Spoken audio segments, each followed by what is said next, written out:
¿Qué tal? ¿Cómo están? Qué gusto que nos acompañan en esta mesa de análisis y de debate para opinar, arrancando la semana, y tengo el gusto de compartirla con Diana González, Raúl Frías, Eduardo Manzanares. Siempre un gusto poder platicar con ustedes. Muchas gracias. Bueno, Paco, si están de acuerdo. Saludos, colegas. Buenas gracias, tardes. Lalo. Vámonos con el tema porque está verdaderamente interesante. Hay dos temas específicamente que nos han llamado poderosamente la atención en las últimas 2 semanas, semana y media más o menos, que es, por un lado, el tema de los 10 mineros desaparecidos en un principio. Lamentablemente ahora ya se habla de que 5 fueron encontrados muertos, evidentemente, con lamentable la situación en Sinaloa. 17 meses y contando, y la inseguridad y la violencia en Sinaloa, simple y sencillamente no pasa nada. Lo escuchábamos la semana pasada en una entrevista allá en Querétaro. Le preguntaban al gobernador Rocha sobre el segundo tema que ahora vamos a hablar, que es el tema de la detención del presidente municipal de Tequila. El presidente municipal de Morena, allá en Tequila, acusado de, entre otras cosas, de corrupción, de ligas con el cártel Jalisco Nueva Generación, en fin. Bueno, le preguntaban al gobernador de Sinaloa que qué pensaba de eso, ¿no? Y voltea el hombre y dice: hombre, si no sé lo que pasa en mi estado, menos voy a saber lo que pasa en Jalisco. Así de real y de trágica la situación. Pero bueno, estos dos asuntos confluyen en 4 puntos, según lo veo yo, si están ustedes de acuerdo. Cárteles del narcotráfico que controlan, que vulneran, que corrompen, extorsión, por supuesto, el abuso de poder, sin duda, y la inacción de la autoridad para frenar estas cosas. Esta mañana, ya con esto concluye y les doy paso a ustedes, porque esa va a ser mi pregunta de entrada. Esta mañana, en la conferencia matutina, la presidenta le preguntaron de nueva cuenta sobre el presidente municipal de Tequila, y me quedé entre preocupado, sorprendido, muerto de la risa con la respuesta de la presidenta. La leo prácticamente textual. Dijo: lo quisieron colocar como: ay, es el gobierno de Morena. Pero es absurdo. Todo es para esconder a García Luna, porque de eso no hablan nunca. Y uno se pregunta, a ver, García Luna ya está en la cárcel desde hace un buen rato. Si no hablamos de García Luna, ¿quiere decir que ya no hay corrupción? Si ya no hay corrupción, los morenos, los funcionarios morenos, ¿no son corruptos? Qué absurdo se oye, ¿no? Diana. Yo le denomino a este alcalde el narcocacique del terror, ¿no? Y como ese hay muchos. Si le sumaría a tu lista de características, Paco, el tema del fracaso evidente del Estado mexicano, del Estado de Derecho, las garantías de los ciudadanos y ciudadanas en el Estado mexicano, y por supuesto el tráfico de armas, que eso lo pongo así como en un ladito, un inciso, porque también tiene mucho que ver en cómo funcionan estos cacicazgos, estos narcicacicazgos, y particularmente de Tequila, que mientras más uno conoce la información, más escandalizante, más horrorificante es, y te preguntas cómo puede ser posible que existiese este sesgo, este sitio, ¿no? Y sitio me refiero como sitio de estrategia de las armadas, completamente al interior, la gente dominada por el terror que impartía este tipo con estos procedimientos, pues, del crimen organizado, como una empresa del crimen organizado, ¿no? Empiezan a salir testimonios de regidoras que dicen que ellos sí levantaron la voz y que eso les mereció, pues, abuso de poder, acoso, hostigamiento, cerrar sus negocios, persecución psicológica, física, amenazas, y esos son algunos de los testimonios que apenas conocemos.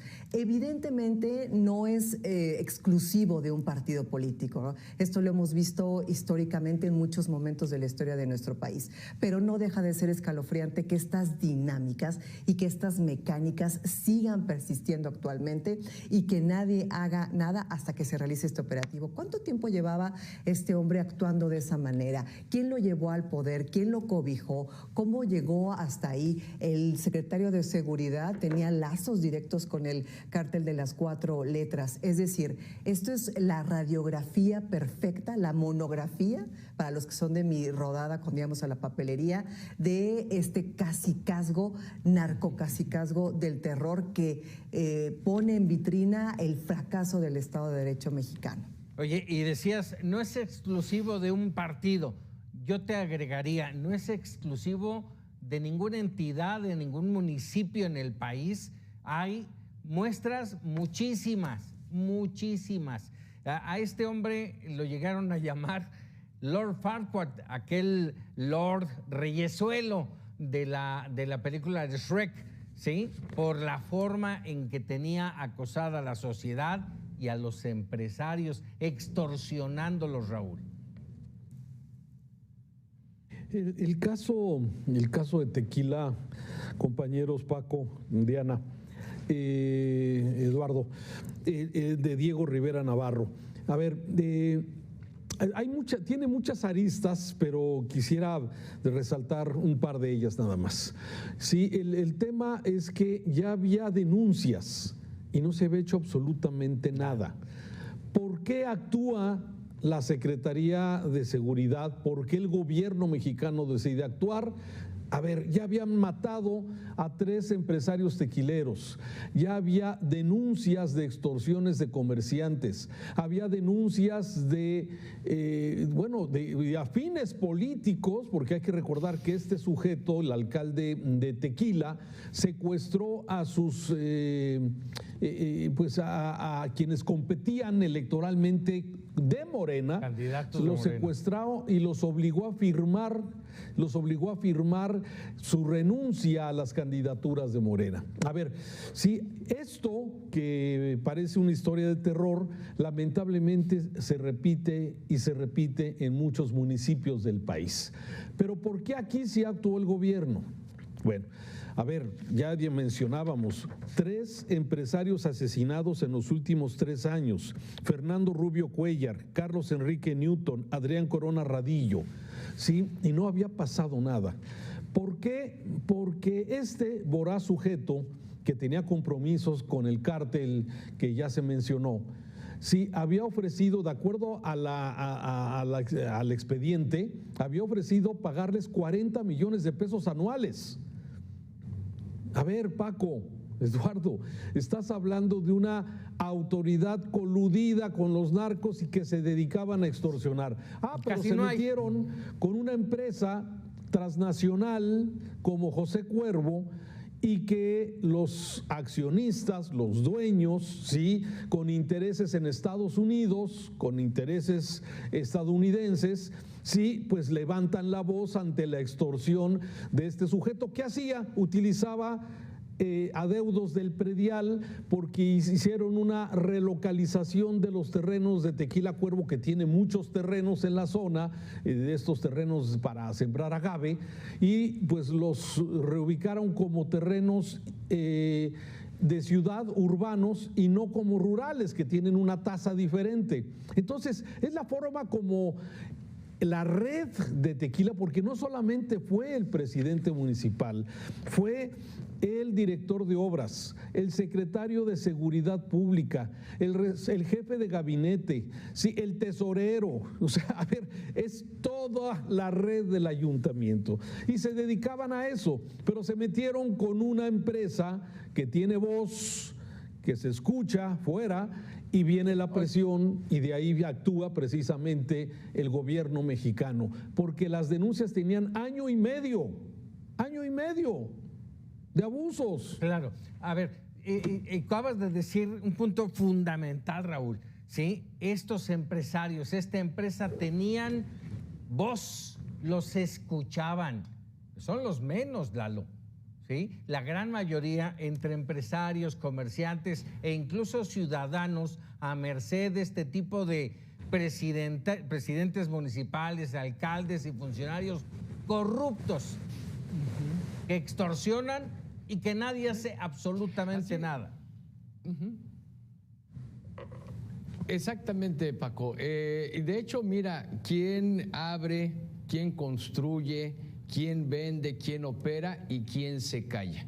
Por eso las áreas que acaba de mencionar Raúl, el catastro, el registro civil, seguridad, obras, la dirección de comercio, pues porque ellos son los responsables. Y mira, si te atreves con el grande, pues los chiquitos están pues apanicados. Entonces, si el alcalde quiso dar una muestra de fortaleza, a lo mejor se sentía fortalecido por el apoyo del cártel de la droga y quiso irse con un grandote y de esa manera los chiquitos iban a decir, ah caray, pues entonces le tengo que entrar. ¿Por qué? Porque si se atrevió con este grandote que tiene voz, que tiene cercanía, que tiene impulso, que tiene contactos, pues los demás van a ceder muy fácil. Quizá pues no tomó en cuenta que esa grandeza, que ese emporio tequilero, pues a final de cuentas le iba a terminar ganando. ¿Por qué? Pues porque no estás hablando de un presidente de un país, estás hablando de un presidente municipal, pues que ahora sí no se mareó en un ladrillo, está completamente embriagado o estaba embriagado de poder, ahora está pagando la cruda, y completa, vaya cruda que está pagando. Y lamentablemente, tengo que decirlo una vez más, para que el narcotráfico y el crimen organizado coexista, debe tener la anuencia del Estado. Si no tuviera la anuencia del Estado, no tendría el poder que tiene hoy el crimen organizado en nuestro país. Oye, a ver, esto que ahora mencionas, Lalo, esta mañana la presidenta hablaba y decía, y ya seguía hablando del tema de este alcalde de Tequila, y dice, pido investigar y que se haga una mayor fiscalización para todos los candidatos y que se presenten en elecciones, ¿sí? Y específicamente mencionaba que esa fiscalización la tenía que hacer el INE. Sí. Tal vez tenga razón, ¿sí? Pero también los partidos tienen que investigar a sus candidatos. Ella misma, en algún momento de la campaña, no digo que lo haya glorificado, pero sí lo abanderó y dijo, a ver, este es un gran presidente municipal, vamos a hacer, ya me pidió que hagamos esto y esto y esto, y lo vamos a hacer. A ver, ¿qué pasó con el partido? ¿No investigan? ¿Qué pasó con la presidencia? Claro. ¿No le tienen checado? Bueno, acuérdate, Paco, ¿en que qué se mete la presidenta Diana? Acuérdate que no investigan. Hace poquito hubo también un escándalo acá en Querétaro, el que fuese el candidato a presidente municipal, que era el que se robó, bueno, o presuntamente se robó el dinero de los fondos para desastres naturales, del Fonden, Chema Tapia. Igual también se le levantó la mano. Entonces, evidentemente hay una falta de investigación seria previo a las personas que se eligen. Y aquí les pongo otra premisa. O sea, si no se filtraron lo suficiente las personas juzgadoras y llegaron algunos con presuntos nexos dudosos, pues ahora imagínate con todo ese volumen para las elecciones próximas. No, y además siguen defendiéndolos, siguen defendiendo. O sea, en Morena no hay corruptos, Raúl, no hay, de plano. ¿No? A ver, mira, yo coincido con lo que dice Diana. No creo que sea un tema solamente de Morena, ¿sí? Estos vicios, estos problemas fueron digo que el PRI duró mucho tiempo, a ver, lo sabemos. El PAN toleró también cuando estaban en el poder y los cambios de gobierno no han sido suficientes para esto. El problema es que hoy Morena está en todos lados y yo hacía una revisión de muchos de los municipios donde se han presentado quejas muy semejantes, muy parecidas, denuncias sí, ante la Fiscalía General de la República, denuncias muy concretas de muchos presidentes municipales y administraciones municipales que han utilizado la ley para extorsionar a empresas, a negocios, a personas. Y no ha pasado nada, Paco. Por eso, y digo, tenemos casos muy documentados, como el caso, por ejemplo, en Salina Cruz, en Oaxaca, en Zumpango, en Tultitlán, en El Oro, en Tenango del Valle, en el Estado de México, hay varios. En Guanajuato, la capital. En Morelia misma, hace unos días detuvieron a un grupo de 8 policías de la Guardia Civil que se dedicaban a extorsionar, a comerciantes en Morelia, Michoacán. Los detuvieron, y qué bueno. Sí, pero eso es lamentablemente mucho del actuar de la autoridad, que de alguna forma con el sello, con la papelería municipal, con clausuras porque no tienes un extintor o porque no tienes la raya amarilla de seguridad, es suficiente para clausurarte, pararte las operaciones, sí, con todos los costos, y no se respetan los procedimientos de una llamada de atención, levantar un acta, o sea, todo eso existe, pero los alcaldes en esta voracidad, junto con las estructuras y posiblemente con el crimen organizado, como el caso de Tequila, sí vemos, pues se mueven a sus anchas utilizando la ley, y eso de alguna forma hay que pararlo. El gobierno federal ha iniciado una campaña contra la extorsión, pero no esta extorsión, y es urgente que la amplíen a esta extorsión oficial, que de alguna forma lo estamos viendo. Y fíjate, y termino con eso mi comentario, los presidentes municipales, qué complicado, porque si aceptaron dinero del crimen o del narco en sus campañas, pues le están dando y abriendo la puerta para que ellos les pidan y hagan el trabajo sucio en sus municipios en lugar de gobernar. Y si no, los matan, como a Carlos Manso en Uruapan. Sí, entonces estaba leyendo la cuenta, 119 presidentes municipales asesinados del 2000 a la fecha, 119. ¿Por qué? Entonces, yo creo que es un tema grave, delicado, y que digamos, este arrocito negro del presidente municipal de Tequila nos muestra, Paco, todo esto. Sí, a ver, que es apenas una muestra, un arroz negro en ese mar, impacta la narrativa del combate a la corrupción y a la extorsión. La impacta, claro. Y debería de llevar al gobierno, lo lleva a revisar la relación entre el poder local o el poder en general y las estructuras criminales. Lalo, cerramos contigo. Sí, desde luego. Y aprovechan los alcaldes, Paco, Diana, Raúl, aprovechan los alcaldes porque son quienes menos reflectores tienen. O sea, a final de cuentas, las presidencias municipales no tienen tantos reflectores como los gobiernos de los estados o como el propio gobierno federal o alguna dependencia federal que tienen reflectores precisamente nacionales. Entonces, la licencia para extorsionar no es una mera metáfora aquí. Aquí estamos hablando ya de un modelo que consiste en convertir una ventanilla municipal, permisos, inspecciones, catastros o de suelo, licencias de funcionamientos, en un sistema de cobro con apariencia de legalidad. ¿Y por qué? Porque nadie los voltea a ver, a final de cuentas. Entonces, fíjate cómo está todo esto tan armada la impunidad en nuestro país. No voltean a ver a los municipios, pero las fiscalías en los estados terminan obedeciendo también al gobernador o la gobernadora. Si tienen buenos nexos entre presidencia municipal y gobierno del estado, pues simplemente no van a investigar nada. Y lo mismo va a suceder a final de cuentas en la federación. A ver, y le puedo echar la culpa a Gertz Manero, pero a final de cuentas es la institución, es la Fiscalía General de la República. En el caso específico de Tequila, Jalisco, no actuó. Y la Fiscalía General del Estado de Jalisco tampoco actuó. Aquí se van a echar la pelotita, es que Jalisco no actuó, es que Movimiento Ciudadano, es que Morena. A ver, son instituciones del Estado mexicano y como tal tienen que funcionar. Ya basta que la quieran personalizar, porque las personas se van, la institución se queda, pero nosotros también.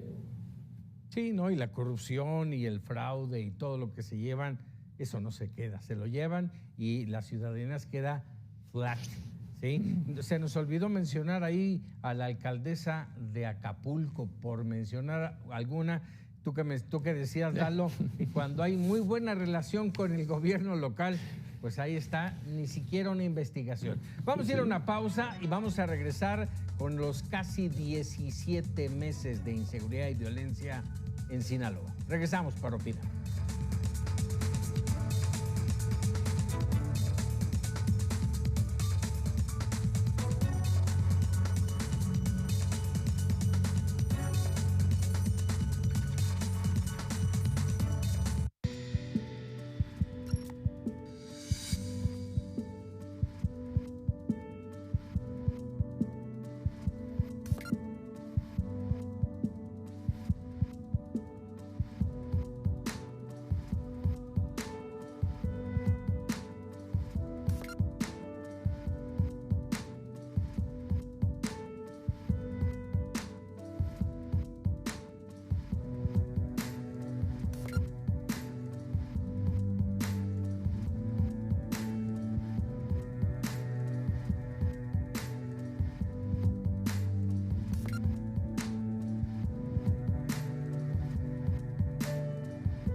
Ya estamos de regreso para opinar. El otro asunto, lo comentaba yo hace un momento, es de esta suerte de inseguridad y violencia que lleva ya 17 meses incontrolable en Sinaloa. Ya nadie de la autoridad le preocupa, al mismo gobernador le da exactamente igual. Ya son 17 meses, ya la presión para él se le resbala, porque además ha contado en todo momento con el cobijo gubernamental, presidencial, ha contado con ello, ¿sí? Llevamos no sé cuántos, creo que hacía nuestro compañero José Ángel Arellanes, hacía una cuenta y deberíamos de llevar 13,000 elementos de la Guardia Nacional y del Ejército implementados en Sinaloa para inhibir la inseguridad. 13,000 ha sido lo que han prometido. Y no, por supuesto, no están. Hoy entran, mañana salen de Guanajuato, se van a Sinaloa, luego salen de Jalisco o salen de Monterrey o de Chiapas y dejan descubiertas esas plazas para llegar, darse una vuelta y hacer presencia, que según esto la presencia es lo fundamental, y no pasa nada. Ese es el problema. Allá en Sinaloa 17 meses y lo último, el secuestro, valga el término, de estos 10 mineros, algunos de ellos ingenieros metalúrgicos allá en Sinaloa, de una empresa canadiense, y el ataque a 2 legisladores, una de ellas que pierde un ojo El otro es el caso concreto de Sergio Torres, sigue hospitalizado, no ha logrado conciencia, el balazo le pegó en la cabeza y la autoridad absolutamente omisa en ambos casos. Ahora encontraron ya a 5 de los mineros, sus cuerpos, y la situación no se ve para dónde pueda generar buenos dividendos para la sociedad en Sinaloa. Raúl. Sí, mira, y ahorita que leía a nuestro compañero Guillermo Solís allá en Zacatecas, nuestro gerente de noticias en Mega Noticias, y leía que estaban en los actos funerarios de José Ángel Vélez, uno de los mineros pues asesinados. Quiero adelantarme a esto, pero pues parece que es lo que fue. Hemos perdido la capacidad como sociedad de poder ponerle rostros. Y me acuerdo cuando se enojó mucho el gobierno, sí, cuando se le ponían rostros a las víctimas del tren, del trenazo y de todo esto. No les gusta. El gobierno prefiere la narrativa de que darle un número a las cosas, porque saben que el número no tiene impacto ya sobre el ciudadano. Y entonces estamos entrando en estos momentos en donde son 17 meses de descontrol, en donde los criminales tienen el control de la ciudad, hay presencia de la Guardia Nacional, mandan más ejército cada vez que sucede algo escandaloso y que trasciende de la vida cotidiana, que es una verdadera tragedia económicamente, socialmente, políticamente. Allá simplemente voltean un poquito de atención luego del el seguimiento a estos hechos que ya mencionabas de los legisladores, los 10 desaparecidos de Concordia, pues también ahí estábamos en una pausa. Y así nos la hemos pasado 17 meses con el discurso de que ya se bajaron los homicidios en Sinaloa. Y yo refería en días pasados con información de José Ángel Arellanes de Mega Noticias Culiacán, que nos decía, a ver, antes del secuestro de el Mayo, el número de homicidios al día promedio mensual era de 1.7, un homicidio 1.7. Cuando viene la explosión de la violencia era de 6.3 homicidios al día promedio mensual. Y ahorita baja a 3.7. Pero quiere decir que está al doble todavía de lo que era antes del secuestro del Mayo o de la entrega del Mayo, como le quieras decir. Entonces, ¿qué es lo que hace el gobierno federal? Dosificar, tratar de controlar el control de daños. Y el inútil del gobernador Rocha Moya, sí, de alguna forma esa respuesta que dio en Querétaro, que Diana nos transmitió aquí en Mega Noticias. Es correcto. Qué impactante. Si no sé lo que pasa en Sinaloa, que voy a andar sabiendo de tequila. Qué inepto. Cuánto cinismo. Y no pasa nada. Ese es el peor problema. No pasa nada, lamentablemente, ante estos hechos de una gran hipocresía, y le podrían poner muchos calificativos a todo esto. Y es pérdida de control, ¿sí? En Sinaloa, bueno, por supuesto, después de 17 meses se ha perdido el control, pero en el país la situación no es mejor, Diana. Totalmente de acuerdo. Apenas la semana pasada dábamos una nota sobre esta detención de 30 personas, una célula criminal que se detectó en Querétaro, que operaban para el cártel de Sinaloa y que aquí realizaban pues negocios de narcomenudeo y reclutamiento de personas. Nosotros aquí en el centro de la República Mexicana tenemos una crisis de desapariciones y justo esto lo sumo a lo que decía Raúl. A lo mejor no tenemos tantos homicidios como el año pasado, pero y las desapariciones, ¿no? Justo como lo que veíamos con estos mineros, estas personas no localizadas que de repente aparecen restos en fosas clandestinas y también también sumarle al estado de sitio por esta guerra entre organizaciones criminales que vive la gente de Sinaloa, el estado psicológico y emocional con el que seguramente viven, completamente en un estado de psicosis y de desesperanza también de ver que son 17 meses y que nada cambia favorablemente y que no hay un control por parte del Estado que asegure y que garantice y salvaguarde la integridad de las personas que en esa entidad federativa viven. Las desapariciones en Mazatlán son enormes, cada vez vemos más números y no hay ninguna alerta para ese puerto, por ejemplo. Entonces, sí me parece que no hay respuesta positiva, me parece alarmante y deshumanizante que haya un gobernador a la cabeza de ese estado con ese cinismo, con ese desparpajo y con esa falta de humanidad hacia lo que viven las habitantes y los habitantes de aquel estado. Entonces, yo diría que sí es una pérdida de control, pero del Estado, y a fin de cuentas la lucha de control interna. ¿Qué va a pasar? ¿Cómo se va a solucionar? ¿Cuántos meses más? ¿Cuántas personas desaparecidas? No sabemos. Es pérdida de control territorial y sí, como bien dices, Diana, es pérdida del control institucional, ¿sí? Yo no pensaría que buscan en controlar a las instituciones. Ya las tienen, Eduardo. Completamente. A ver, colegas, desde el momento en el que el responsable de la seguridad de Sinaloa aseguró abiertamente a los medios de comunicación que la violencia se iba a terminar cuando los grupos antagónicos se pusieran de acuerdo, entonces imagínense. Sí.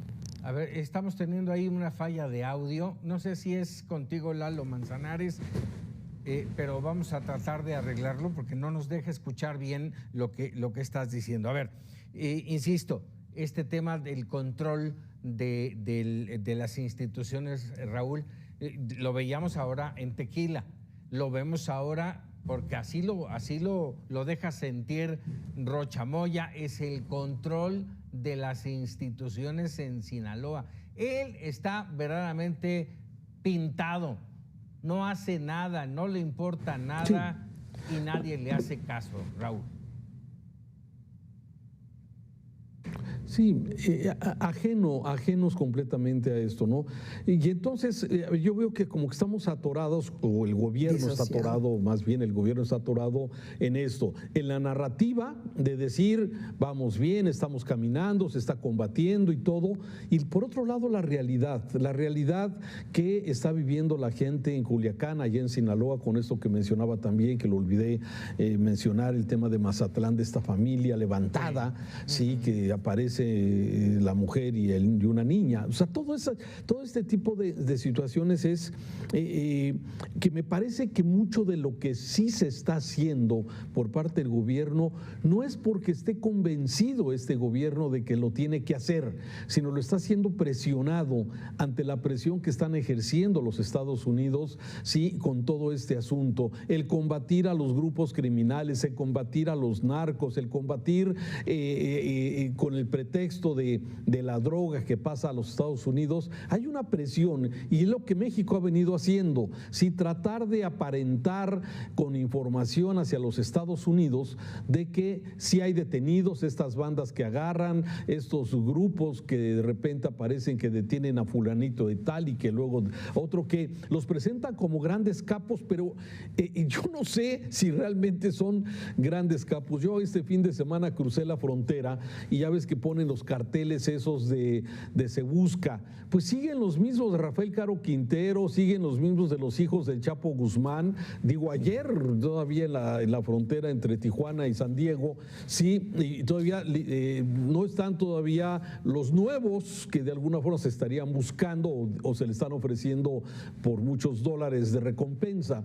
Entonces, me parece que esto más bien el gobierno mexicano está actuando ante la presión que ejerce Estados Unidos, tratando de hacer anuncios Si se fijan, hay una narrativa que aumenta, más detenidos, más decomisos, detienen a alguien y lo presenta como el gran capo de tal zona, pero me parece que esto entra de la narrativa para satisfacer, digamos, las exigencias de los Estados Unidos. Y eso, bueno, pues no es suficiente para poder pacificar un estado tan importante como Sinaloa, y hablo económicamente, socialmente, y además, bueno, simplemente no entiendo los ciudadanos cómo han soportado tanto tiempo y han sido ignorados por la misma autoridad. No sirve porque no le están pegando a las cabezas. Están aventando la morralla que encuentran en el camino, pero a las cabezas de los cárteles del narcotráfico, a los narcopolíticos que están detrás de ellos, no los han soltado. Están tratando de calmar las aguas, como bien dice Raúl, y le cedo rápidamente la palabra a Lalo Manzanares. Mira, qué vergüenza para México entonces, si se da el caso como si a ver, vamos a darle gusto a Estados Unidos. Oye, qué vergüenza que 13,000 elementos de las Fuerzas Armadas de México no puedan con un cártel de la droga en un estado. No quieren. Y en ciudades específicas, con helicópteros artillados, no con quieren. Armamento, con inteligencia naval, con inteligencia militar. Oye, qué vergüenza para México. No quieren. Oye, porque acuérdate, entonces quedamos mal por todos lados. Lalo, ¿quiénes están a la cabeza del huachicol fiscal, del contrabando? ¿Quiénes están a la cabeza? Pues los hijos de un almirante, los contraalmirantes, de un secretario. Sí. Sí. Entonces, pues así las cosas. Es lo que decía hace rato. Entonces, tiene que estar la colusión del Estado mexicano. Déjenme plantear Entonces, por una más duda. que queramos, como Estado mexicano, decirle a Estados Unidos, les estoy haciendo caso, No, pues no les está haciendo caso. Espérate, el enemigo lo tenemos nosotros aquí en nuestro país. Gracias. Venga, Diana. Rápidamente plantear una duda razonable. Decías, Paco, que si la respuesta es detener a los capos, ¿no? Pues se detuvo al Mayo en Sinaloa y ve lo que pasó, ¿no? Y me recuerda mucho a la estrategia que implementó Harfuch en la Ciudad de México con los capos del crimen organizado que no existía. ¿Se acuerdan que lo negaron hasta el cansancio? Y cuando detuvieron a esos presuntos capos de esas 3 organizaciones, se multiplicaron en muchas más organizaciones en pequeños territorios. Entonces, tampoco creo que esa sea la estrategia, lo pongo ahí como duda razonable. Sí, no, está bien, pero yo insisto, eso no lo hizo son Calderón, las cabezas, Diana. Esas no son, esas son las visibles. No. Pero atrás de ellos, arriba de ellos, hay otros más. Vamos a hacer una pausa y regresamos para opinar.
Ya estamos de regreso. Sigue dando tema esta relación entre México y Cuba y la molestia de Estados Unidos, concretamente por el envío de petróleo. Envío que se ha suspendido, sí, por parte de México. Así lo ha decidido y así lo ha anunciado la presidenta Sheinbaum. Pero hoy, al tiempo que decía que era injusta la medida de Trump, el marcar aranceles por petróleo a Cuba, a quienes le envíen petróleo a Cuba, e independientemente del momento en que Cuba anuncia que para las líneas aéreas ya no hay turbocina.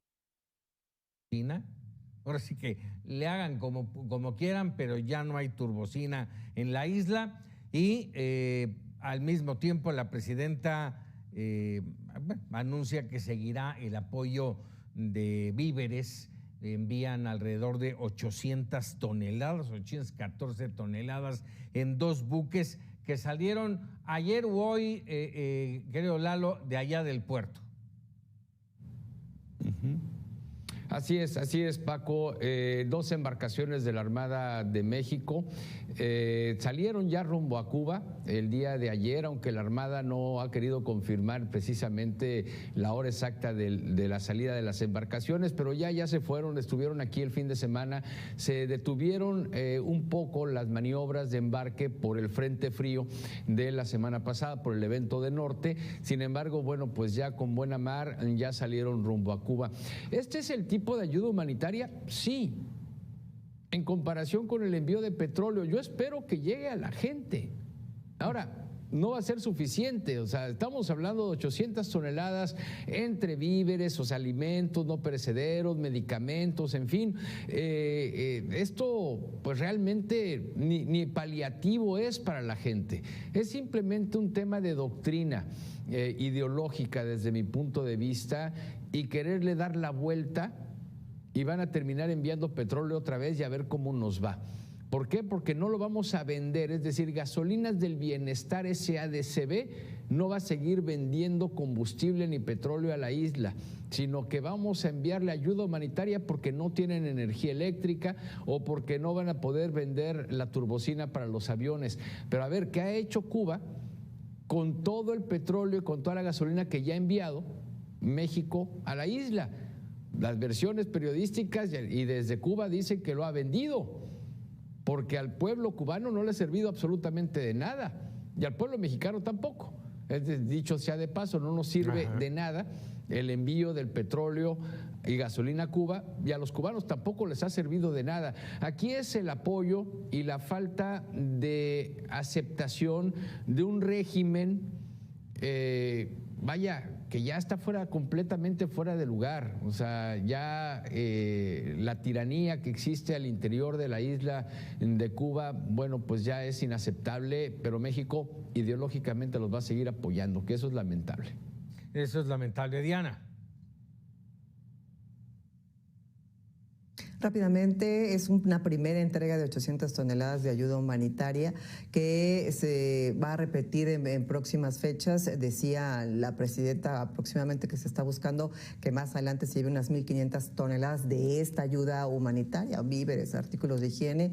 Y efectivamente, el fin de semana indicaban una falta de energía y de suministro, y que la gente evidentemente tiene hasta un 60% de falta de energía en los horarios pico en la isla. Un régimen revolucionario cubano fallido, evidentemente, ahorcada la isla completamente, y pues una deuda pendiente de los Estados Unidos, que este régimen evidentemente caiga. Hoy nada más terminó mi comentario con esto. La presidenta decía que van a seguir buscando las negociaciones con el gobierno de los Estados Unidos para poder volver a enviar combustible a la isla por parte de México, y cierro mi comentario. Déjame preguntarte, Diana, ¿ves un cambio en los próximos meses en Cuba?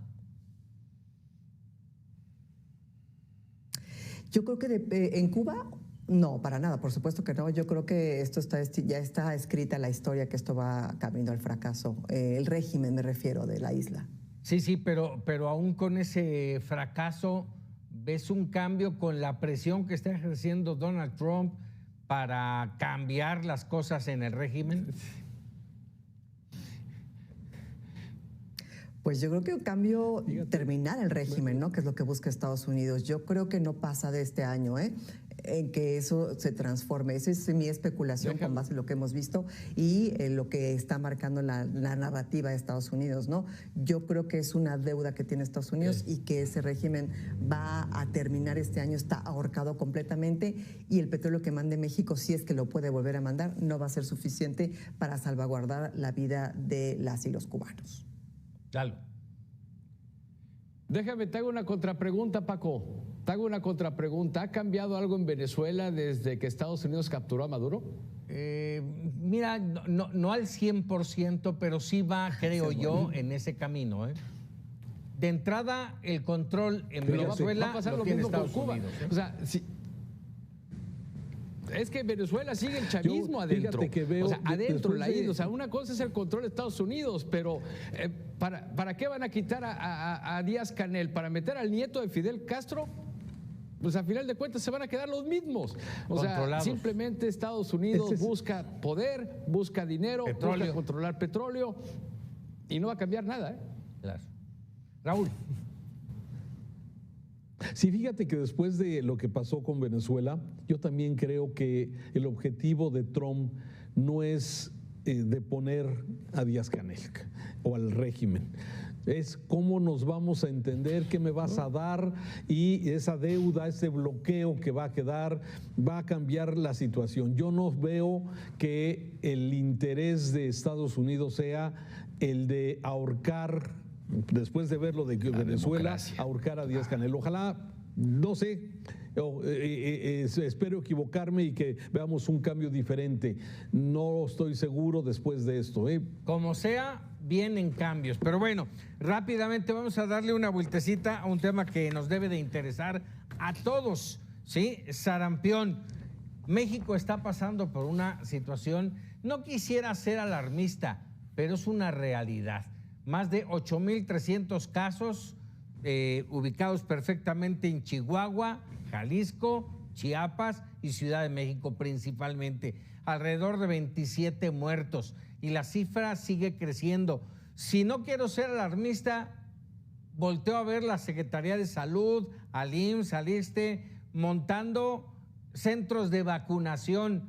Lo vivido este fin de semana, Raúl, e inicio contigo, lo vivido este fin de semana, así como nos lo platicaban esta mañana, fue de una asistencia importante de jaliscienses a estos centros de vacunación.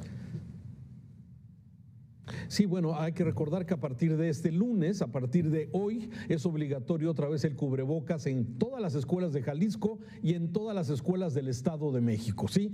Nada más como ejemplo de la importancia. ¿Y qué es consecuencia, Paco? Yo creo que no hay mucho, no hay que darle muchas vueltas. México tenía... era reconocido su cobertura de vacunas hasta en un 90%. Sí, en el régimen o en el sexenio de López Obrador cayó al 70% y todos fuimos testigos de esto. Entonces, a ver, es un problema regional del mundo, pero sí es un tema que en México sea el primer lugar en contagios detectados hasta el momento, en fallecimientos, y esto tiene que ver con ese relajamiento, sin duda, que hubo en este sexenio de López Obrador. Entonces, bueno, por lo menos eso es lo que yo creo, y aquí estamos pagando las consecuencias, y ojalá se tomen las medidas urgentes para evitar que esto pueda seguir creciendo y afecte a más niños, a más adultos mayores o a más personas. El llamado evidentemente es, a ver, quienes tengan la oportunidad vayan y vacúnense, es hasta los 49 años como máximo, de 49 en adelante, solo si hay alguna situación específica y hay que, insisto, no queremos ser alarmistas. El tema del sarampión, dicho el viernes pasado por el doctor Nakamura, el director de epidemiología aquí en Mega Noticias, el tema del sarampión es mucho más grave, mucho más contagioso que el COVID-19. Así es de que hay que ponernos atentos. Por lo pronto, Raúl, Diana, Eduardo, muchísimas gracias por esta mesa de análisis y de debate. Y gracias a usted por quedarse con nosotros. Siga con la información aquí en Mega Noticias.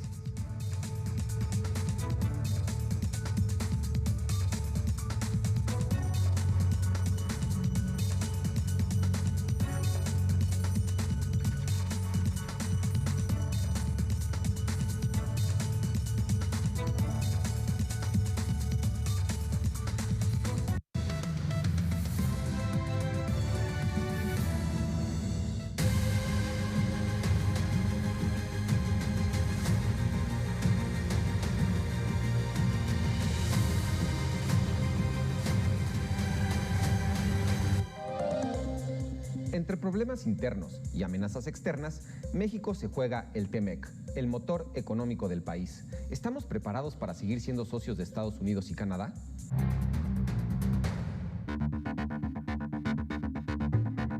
El próximo 1 de julio, el TEMEC enfrentará su primera gran prueba desde su entrada en vigor, una etapa de revisión que definirá si se mantiene vigente. Aunque no llegue en el mejor momento. Hoy predomina un ambiente de reclamos sobre las barreras arancelarias que cada uno de los socios estableció para protegerse, pero que dificultan el comercio y la inversión.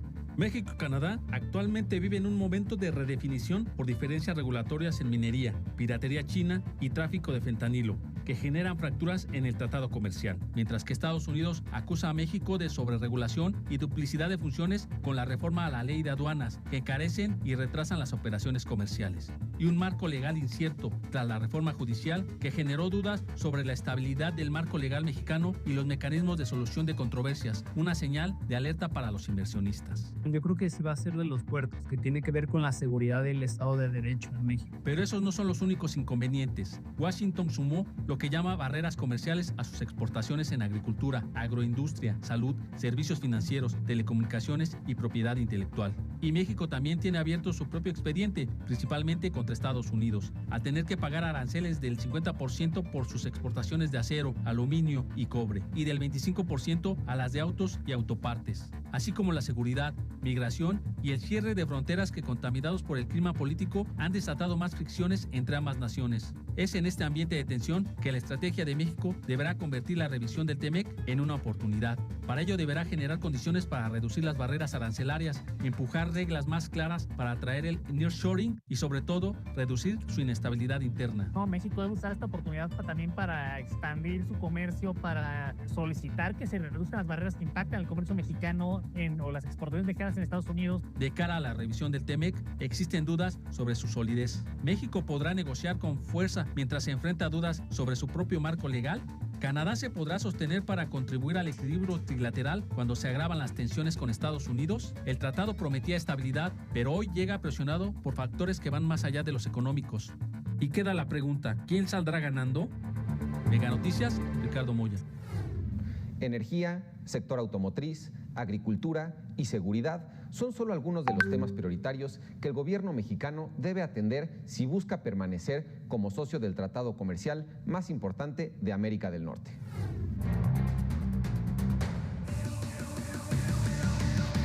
Las controversias entre los tres socios comerciales son el sello que marca estos primeros años del TEMEC. Los paneles sobre energía, sector automotriz, agro y aranceles convirtieron al tratado en una zona de disputas permanentes. Un tratado trilateral en el que México y Canadá intentan cuidar la relación bilateral, mientras Estados Unidos genera presión para ambos con la imposición de sus condiciones.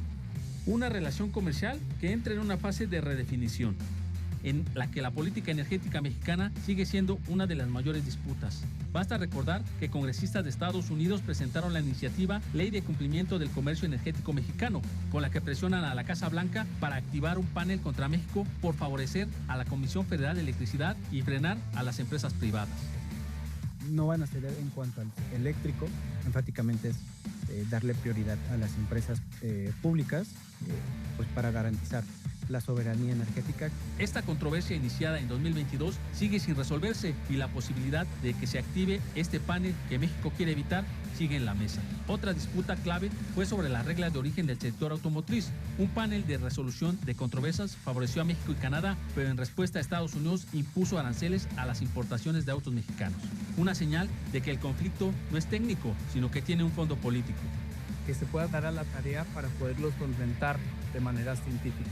Otra controversia fue sobre el maíz transgénico, en la que se resolvió en contra de México. El panel determinó que el decreto de 2023, en el que se afirmaba que su consumo afectaba a la salud humana, no tenía sustento científico. Mientras que Canadá enfrentó su propio panel ante el reclamo de Estados Unidos por las cuotas de lácteos. Primero perdió, luego ajustó su política y un segundo panel validó su nuevo esquema. A menos de un año de la revisión, los tres países recurrieron al mecanismo de resolución de controversias en exceso y convirtieron al TEMEC en un foro de arbitraje. Lejos de su esencia como un acuerdo de integración, su revisión se hará con expedientes, paneles y sanciones.